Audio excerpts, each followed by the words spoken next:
Hello good morning students, मैं शैलेंद्र सिंह। जीव विज्ञान की क्लास में आपका स्वागत है। आज हम बात करेंगे महत्वपूर्ण टॉपिक के बारे में, जिस टॉपिक का नाम है मित्रों भ्रूण कोश। यानी इसको हम दूसरे नाम से अगर कह सकें तो कह सकते हैं क्या, मादा युग्मकोद्भिद। यानी कि आज हम बात करेंगे मादा युग्मकोद्भिद के बारे में, जिसको हम लोग भ्रूण कोश कहते हैं। इसकी संरचना के बारे में आज हम बात करेंगे और भ्रूण कोश की पूरी जानकारी लेंगे। तो आइए शुरू करते हैं भ्रूण कोश के बारे में कि भ्रूण कोश है क्या चीज। तो आइए जानते हैं भ्रूण कोश क्या है। तो सबसे पहले आप यहां देख रहे हैं कि भ्रूण कोश का ये डायग्राम बना हुआ है। यहां पे आप देख सकते हैं कि भ्रूण कोश के इस डायग्राम में, इस संरचना में सबसे ऊपर का भाग चैलेजल इंड कहलाता है, जिसको हम लोग निभागी छोर कहते हैं हिंदी में।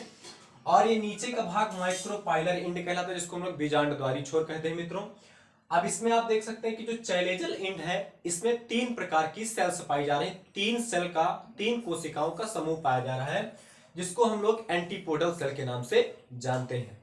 ये मध्य भाग में आपके 2 पोलर न्यूक्लियाई पाए जा रहे हैं, जिनको हम ध्रुवीय केंद्रक कहते हैं हिंदी में। और यही पोलर न्यूक्लियाई आपस में मिलकर द्वितीयक केंद्रक का निर्माण करते हैं, फॉर्मेशन करते हैं द्वितीयक केंद्रक का मित्रों। और ये जो नीचे का माइक्रोपाइल इंड पे आप देख रहे हैं 3 सेल्स पाई जा रही हैं। तो 2 जो सेल्स हैं ये आपकी सिनर्जिड सेल कहलाती है, इनको हिंदी में सहायक कोशिका कहते हैं। और जो इन सिनर्जिड सेल यानी सहायक कोशिका के मध्य में एक सेल पाई जा रही है, उस सेल का नाम है इग सेल। और नीचे वाले भाग पे आप फिलीफॉर्म आपरेटस देख रहे हैं, जिसको हम लोग तंतुमय समुच्चय कहते हैं। तो एक भ्रूणकोश की, एक मादा युग्मकोश की भित्त की जो संरचना होती है वो किस प्रकार से होती है, यानी कैसे बनी होती है, आइए देखते हैं इसको। तो आप यहाँ पे देख सकते हो एक पूर्ण विकसित भ्रूणकोश 8 केंद्र की पॉलीगोनम टाइप के भ्रूणकोश की संरचना जो होती है वो निम्नवत प्रकार से होती है। यानी कि कह सकते हो कि जो भ्रूणकोश होता है वो 8 केंद्र की होता है। और इस 8 केंद्र की भ्रूणकोश है, ये किस प्रकार से बना हुआ है, यानी कितने भागों से मिलकर ये भ्रूणकोश बना होता है। तो आइए उसके बारे में जानते हैं। भ्रूणकोश आपका 3 भागों से मिलकर बना होता है। पहला भाग है मित्रों अंड समुच्चय, दूसरा भाग है ध्रुवीय केंद्रक, और तीसरा भाग है प्रतिमुख कोशिकाएं, जिसको हम लोग एंटीपोडल सेल के नाम से जानते हैं मित्रों। तो आइए शुरू करते हैं, सबसे पहले भाग के बारे में जानकारी लेते हैं। सबसे पहला भाग है अंड समुच्चय।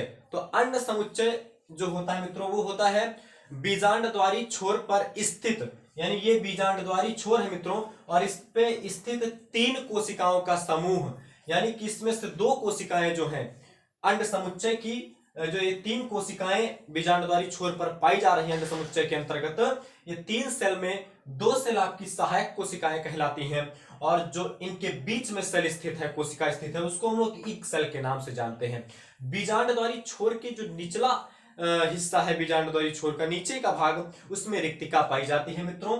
और इग सेल के अंदर एक न्यूक्लियस पाया जाता है, आप यहाँ पे उस न्यूक्लियस को देख सकते हैं मित्रों।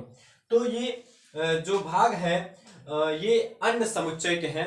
तो अंड समुच्चय में आपका एक जो ये फिलीफॉर्म आपरेटस है, इसको हिंदी में हम लोग कहते हैं तंतुमय समुच्चय।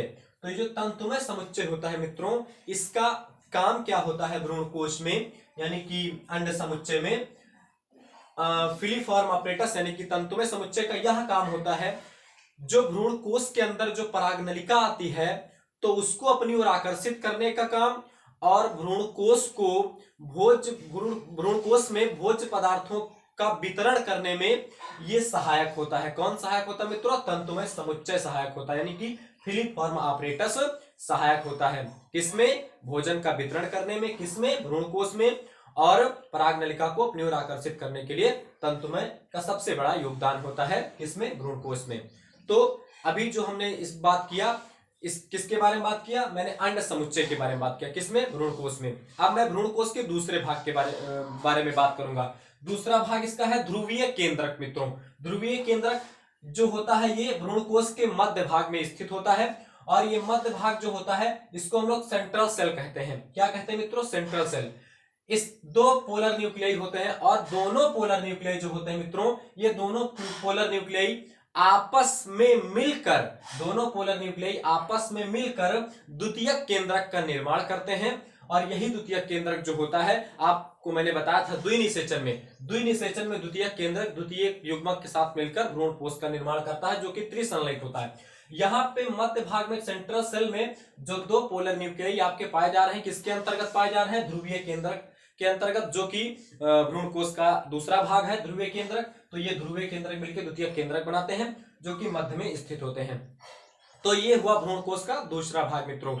अब मैं बात करूंगा भ्रूण कोश का जो तीसरा भाग, यानी मैंने बताया था भ्रूण कोश तीन भागों से मिलकर बना होता है। पहला अंड समुच्चय, उसके बारे में मैंने आपको बता दिया। दूसरा भाग है ध्रुवीय केंद्रक, मैंने उसके बारे में मित्रों आपको बताया। अब मैं भ्रूण कोश के तीसरे भाग यानी प्रतिमुख कोशिकाओं के बारे में बात करूंगा मित्रों। तो आइए शुरू करते हैं प्रतिमुख कोशिकाओं के बारे में।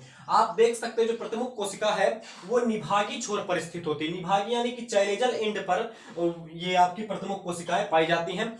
ये निभागी छोर पर तीन कोशिकाओं का समूह जो होता है, ये निभागी छोर पर आप तीन कोशिकाओं का समूह देख रहे हैं, यही तीन कोशिकाएं आपकी प्रतिमुख कोशिकाएं कहलाती हैं, जिनको हम अंग्रेजी में एंटीपोडल सेल्स के नाम से जानते हैं मित्रों।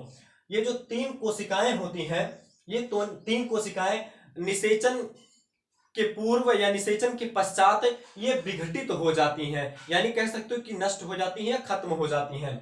तो ये जो होती है निषेचन के पहले, निषेचन के बाद एंटीपोडल सेल ये किल हो जाती है मित्रों।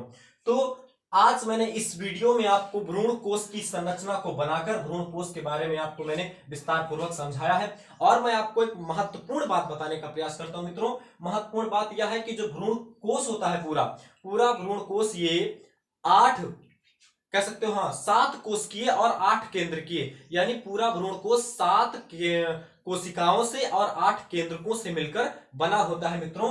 और जो 7 कोशिकाएं होती हैं वो अनुपात में होती 3+3+1 करके, जो ये भ्रूण कोश होता है वो 7 कोशिकीय होता है, यानी 3 और +3 और +1 1, यानी ये मिलकर 7 हो जाती हैं, यानी कि 7 कोशिकाएं हो जाती हैं। तो ये पूरा भ्रूण कोश 7 कोशिकाओं से मिलकर बना होता है और 8 केंद्रक से मिलकर बना होता है। इसीलिए कहा जाता है कि जो पूर्ण परिपक्व यानी आवृत बीजी पौधे में जो परिपक्व भ्रूण कोश होता है वो 7 कोशिकाओं से मिलकर बना होता है और 8 केंद्रकों से मिलकर बना होता है मित्रों।